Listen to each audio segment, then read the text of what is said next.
2 days after the final flakes of the blizzard fell, there are still nearly 100,000 people without power and countless roads still buried under feet of snow. Several school districts in southeastern Mass have decided to cancel class for the rest of the week. It means February break just got a whole lot longer. Samantha Chaney is in Plymouth, where families are growing frustrated. Well, as schools remain closed for the rest of the week here in Plymouth, the Plymouth North High School, it's being used as an overnight warming center for those who are going without power. Tonight I spoke with one father who told me his family is choosing to hunker down at home. I don't think we were prepared to be here on, Wednesday night and still have no electricity. It's been a little rough.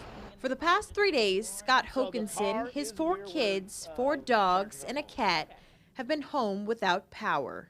All hunkered down in one room with the fireplace and the stove going at the same time. It's been this way since Monday's blizzard, and while he called it refreshing to unplug, We took out some old board games, and we all read books that had paper pages on them, no Kindles. So the car is where we're charging our phones. okay. He admits it hasn't been easy with 2 teenagers home for nearly 2 weeks. I have a senior and a sophomore, and both have been out of school all week long. Last week was February break, and now the school is canceled again. You ready to send them back? Yeah, absolutely. I welcome all the teachers at Plymouth North to take Jacoby Hokinson back.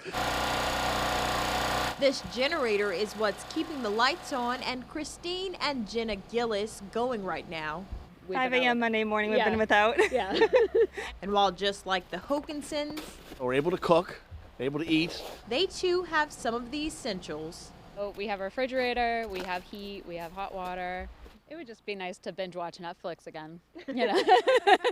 Eversource is providing estimates of when power should be restored on a town-by-town basis. According to their website, it should be back on here in Plymouth by tomorrow at 11:45 p.m. Here in Plymouth, I'm Samantha Chaney, WBZ News. Meantime,